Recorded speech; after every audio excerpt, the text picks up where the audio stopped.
So in this session, we'll see how or why there is a need of security when IoT is concerned. This is Pradeep Kumar from Department of CSE, AJIT, Mangalore. So last sessions, we have seen different network analytics, data analytics that can be applied on the data which is collected from various IoT networks. So different network tools we have discussed. So in this session, we will concentrate more on security aspects, the security reasons, security aspects behind IoT, Internet of Things. So before getting deeper into security, so we'll just cross check with where and all, or in which domain, which area we need a security when we are making use of IoT. So we'll see one by one in detail. We'll try to cover almost all the areas of IoT where it needs a security. So IoT brings more and more systems together under the umbrella of network connectivity. So we are right now we are increasing number of sensors in a single smart object. We may connect number of smart objects under one particular network so that we can have a network of that particular network. Saying that we are getting together, we are adding more number of systems under a particular network connectivity. So that is the only reason we introduced with the IPv6, right? So when the more number of machines are trying to connect to the internet, so with the IPv4, it is very difficult to address or identify individual systems in the network. That is one major task. And second part is concerned with security for all those devices and devices or nodes which is trying to connect to the internet. So there is the only major reason behind IPv6. So similarly, even even with respect to IoT also, as we know, so IPv6 are incorporated in IoT using an adaptation layer or adoption layer. So now when we have this more and more systems, more and more endpoints, more and more sensors in the network, then there is a chance of security breaches. We'll see how it is. As an example, the electrical grid system that powers our world. As we know, the power distribution takes place via grids. Grids are power distribution units. For example, if you consider four sides or say four directions, generally we'll take as an example four direction. So I have a distribution center in the joint in the middle. So one from north, and from south, one from east, and one from west. So those four directions are four lanes. I need to distribute the power supply, electric power supply towards all these four different lanes. So why are using electrical grid system? So consider the situation, if everything is open, there is no control at all in power distribution. So what will happen? Consider the situation, say north side, north direction may need only 230 volt. So instead of maintaining 230 volt, if our grid system try to send 300 volts, what will happen with the machines? What will happen with the devices what will happen with the household systems, household devices, right? So that is the one of the security issue. And so if it is not at all maintained under proper security mechanism, then what is the life of the electrical grid system? When there is a high voltage, when there is low voltage, when there is no power supply, if some damage happened with that, right? So this is a situation where we need to apply security into our electrical grid system. So when we are making use of IoT. Next example, we can say lights that control the flow of traffic in a city. Consider if everything is automated, the traffic junction, traffic management is automated via IoT. Consider a situation in a big junction. So based on the number of vehicle, it is automated. The traffic has been automated. So if there is no security at all, if there is no halting of traffic from one side to pass from another side for a give a way for ambulances, or emergency vehicles. So then what will be the security issues with this flow of traffic management, right? In a bigger city and all, it is very difficult to maintain without security for the in a proper manner. Then this is another scenario. The systems that keep airplanes flying in an organized and efficient way, right? This is something like controller's job via IoT. So everything can be automated using this IoT. So if there is no controller, say airport controller, without that, without himself, without herself, how we can monitor this one, how we can organize in a proper manner, proper channel. So that is using IoT with the proper security measures, we can adopt this efficient, can adopt this in an efficient manner. So another situation with the smart city approach. When we say smart city, everything, including power distribution, agriculture, houses, education institutions, industry, everything is maintained under smart city. Everything is becoming smart because it is having its own intelligence via using IoT. So we can have IoT in almost all the sectors of smart city. Wastewater management, clean water management, a power lift management in a particular apartment, and a bank sector, automated door handle controller, automated door controller, automated alarms, all those come into picture. Those are all having issues with the security, saying that without proper security mechanism under each individual applications areas, then we are in trouble. We supposed to address these things. So that's why we supposed to introduce security to IoT. So security of IoT networks, devices, and the applications that use them is foundational and essential for all modern communication systems. For example, if you consider a situation, consider your mobile phone, say Android or iPhone. So you have more than 10 sensors. Without knowing you, without knowledge of you, if somebody is able to collect all those data, then what will be the security of your Android? So you are making use of net banking, you may make use of NEFT, you may make fund transfers, right?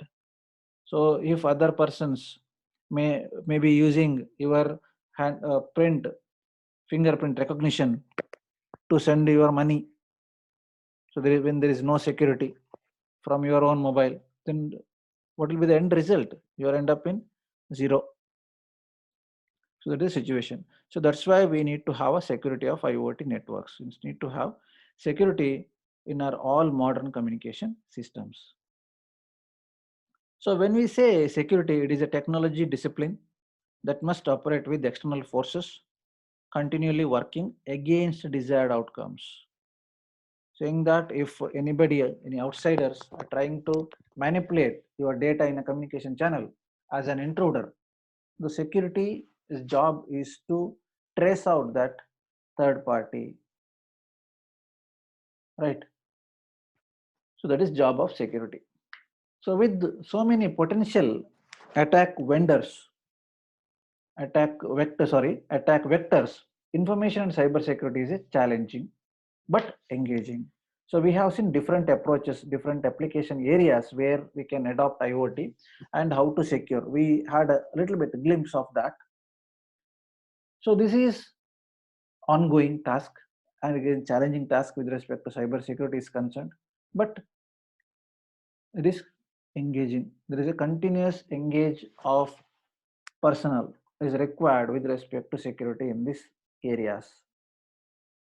Okay, hope you got an idea what is the need of security with the IoT and where and all or in which area and all we can adopt this security along with the IoT. Moving further, going to the history, a brief history of OT security. So we can have two types of securities. One is IT security and one is OT security. IT security is nothing but information technology security. OT security is nothing but operational technology security. So the major difference is IT in the sense based on software or the service. Operation in the sense for a particular individual function, for individual manufacturing functions, for individual industry environments. For example, when we say industry, vehicle manufacturing industry, so in that each layer, for example, starting from getting the raw material, there should be a security. Otherwise, somebody will take out your vehicle, your transport service, whichever providing service for your incoming raw materials. And the security surveillance camera, so that you can have an entire operations under camera eye. Right. So that is comes under industrial environment. So we can have this, we can clear cutly differentiate between assumptions and realities. So cyber security incidents in industrial environments can result in physical consequences. So it may cause threats to human lives as well as damage to equipment, infrastructure and the environment. Consider the situation. If there is any mishandling of your user credentials, say username and password, so then there is a chance of controlling your authenticated user credentials by someone else, so that he can have all those data. So he can threat to the other normal human lives, those who are working under that particular industrial environment. So it may damage the equipment as well if there is a malfunction, damage to the infrastructure as well, and may damage with the production, so that end up in a damaging environment. So these are the challenges when we say security, operation technology security, OT, industrial security is concerned with. And the interruptions, operational interruptions have occurred in operation technology environments due to cyber security incident. That is how it works. Maybe third party intruders, honey traps, all those comes into it. So here is an example, two examples we have seen. We'll see that. So the first example, in year 2000, the sewage control system in Queensland, Australia was accessed remotely by someone, and they released 8 lakh liters, 800,000 liters of sewage into the surrounding waterways. So now just think about the situation. The sewage control system will control the sewage recycling or treating the sewage water. Right. Somebody accessed their control system, the software, entire software, and they just press the button to release 800,000 liters of sewage. So how it is, how they release? They directly release it to local surrounding waterways for normal waterway. Then just think about that. So with respect to normal water incoming pipelines, a good drinking water incoming pipelines, if they receive sewages in that particular lane, then what will be the end result? So that is one example. Another example, in recent years, 2015, the control systems of Ukrainian power distribution operator Kiev were remotely accessed by attackers. Without knowing the operator, the attackers accessed his details, credentials, and they malfunctioned the entire control system, so that there is an outage that lasted several hours. There is a miscommunication or communication standard failure with the control system by the attackers. So without knowing by the distribution operator. So there is a huge outage because of failure in these control systems in the power distribution, like we discussed, power grid distributions. And as technology has advanced, tools have been created to make attacks much easier to carry out. So many tools are available in the internet, in the black or in the dark web, right? So the tools have become more broadly available and more easily obtainable for the attackers.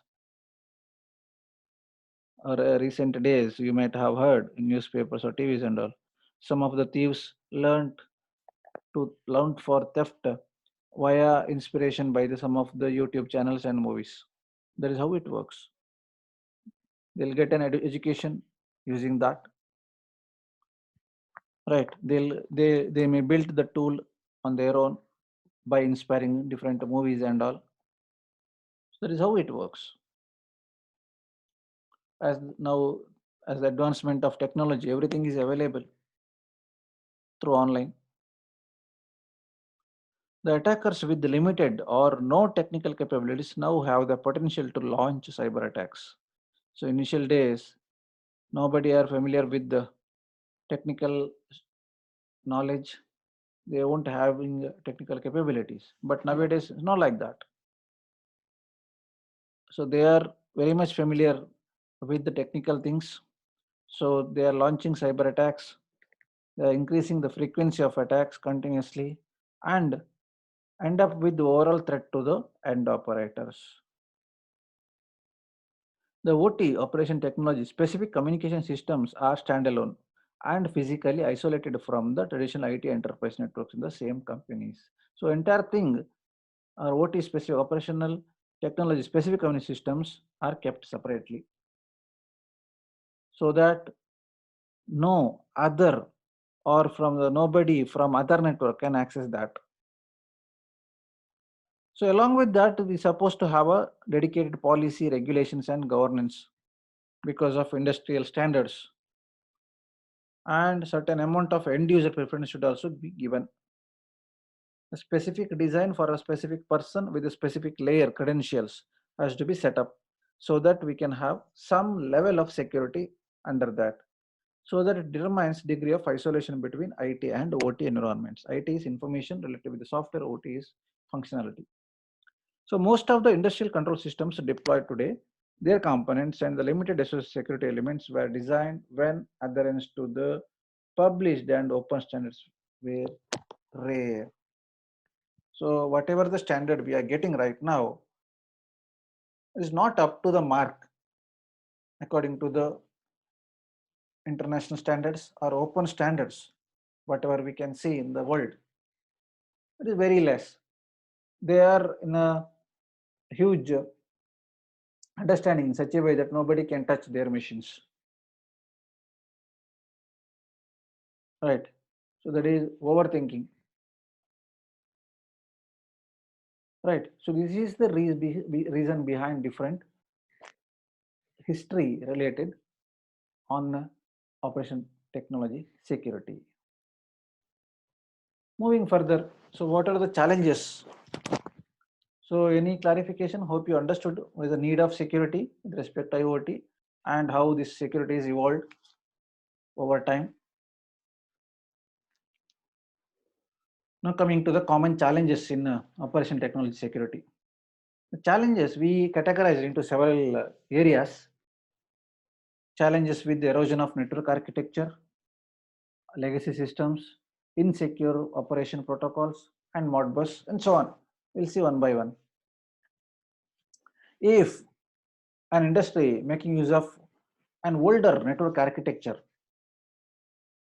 so then it is the older, based on older architecture are well known for the attackers as there is no security and all, so that they can easily hack or log in into your credential and they may access the data. Because it was an initial design challenge, everybody was knowing. Because that particular concept arose from the networks were safe due to physical separation from the enterprise. There is no individual, sorry, there is no network at all. All machines are kept separately so that if somebody, if attacker come and lift that individual machines, then you will be in the trouble as there is no connectivity to report it. So when we say erosion of network architecture, security design come to picture. So when designing is began, so through ad hoc updates, separate individual updates and changes to the hardware machinery without considering the network impact. So without underlying the capacity of the network, if there is an update with the security design, so it won't affect. it won't provide us proper security measures. Then introduction of wireless communication in a standalone fashion. So without considering the impact, again it will be a trouble, it will be a bigger challenge to introduce with the wireless communication. And then maintenance, lack of maintenance with the network and communication lead to various attacks. As the number of devices are increased in the network, is supposed to increase with the security level also, communication level also, channel also, right? So lack of maintenance in these two cases, which may lead to various attacks. Coming to the control systems, so control systems, nothing but it may have number of packages, skids, components. So these are all self-contained. They have their own built ready-made APIs or applications under these particular packages. So whenever we wanted to use it, the system is supposed to register themselves via integrating a semi-autonomous portions of the network. But one thing supposed to remember, these packages may not be as fully or tightly integrated into overall control system. There may be loopholes, there may be leakages through network management tools, security applications, resulting in potential risk. So these are the challenges we may face during erosion of network architecture, because not upgrading with the network, not upgrading with the communication, not upgrading with the devices, not upgrading with the packages that we use. Then we have a legacy systems, pervasive legacy systems.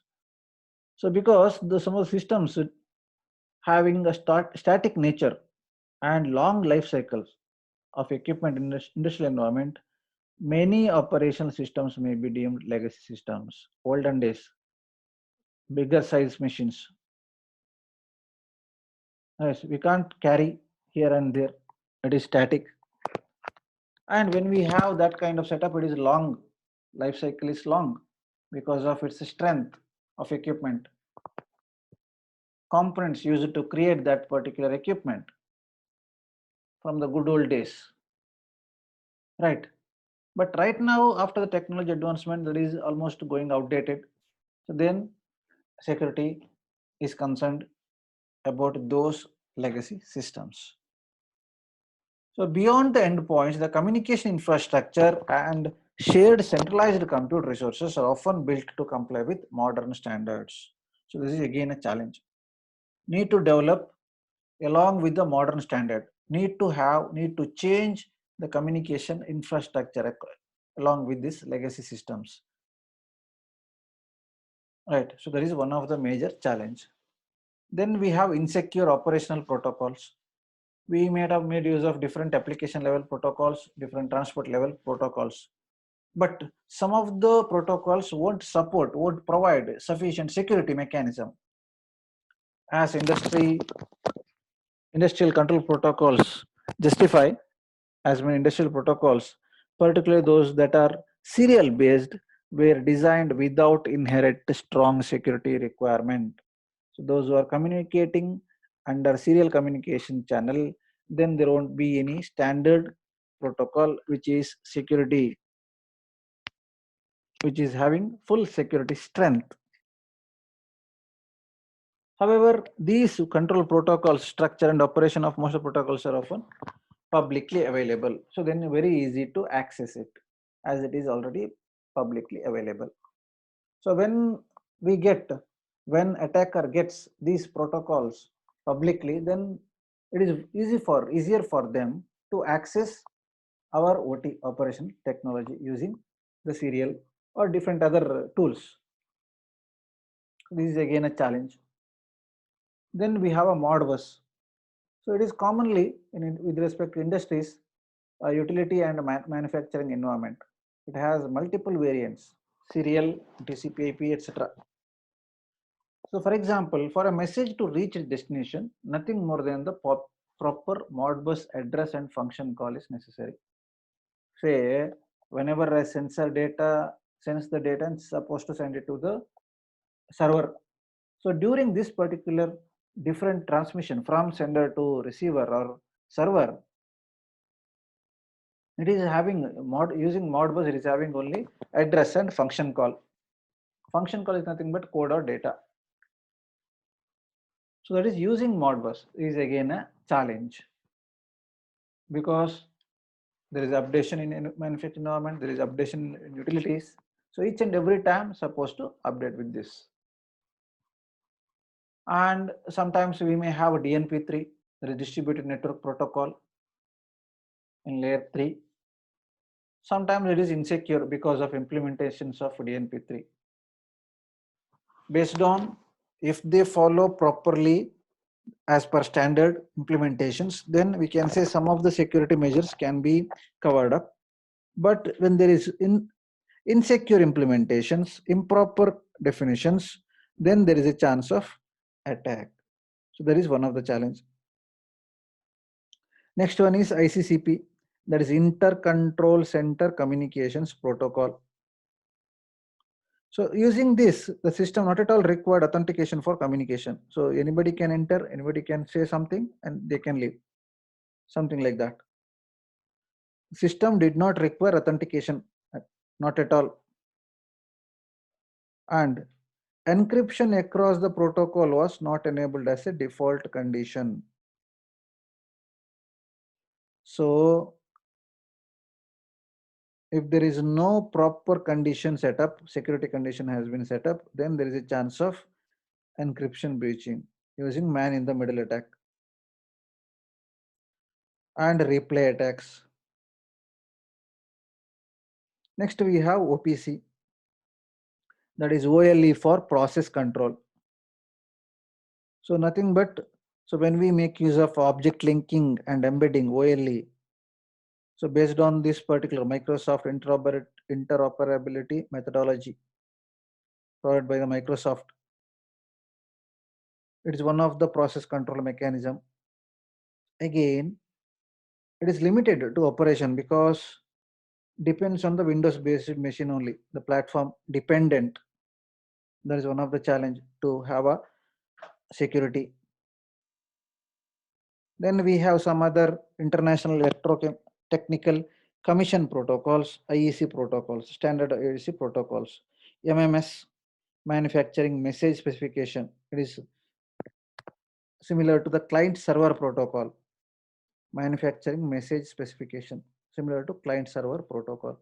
Client server protocol, client should request server first for the connection establishment. Server identifies the client. So if it is verified, then server responds to the client saying that you can proceed with the sending. Then client sends the messages and so on till the connection is disconnected when the service is over. So this is in MMS similar to that. Next one is GOOS, generic object oriented substation event. Generic object oriented substation event. So over this one, GOOS is layer 2 protocol. Layer 2 protocol is nothing but MAC layer protocol, media access control. So over here, it works on multicast over Ethernet. Multicast over Ethernet. Then we have SV. SV sampled values. Again, layer 2 protocol, which operates via multicast over Ethernet. But it carries voltage and current samples. There is a major difference between this and SV and GOOS. So SV will carry only multicast over Ethernet. But with the SV, it will carry voltage and current samples also. So now the challenge is in these three cases to address these different things, client server to support, to provide OT security, GOOS with respect to the previous setup, SV sampled values, which is having voltage and current samples. Any doubt or any clarification?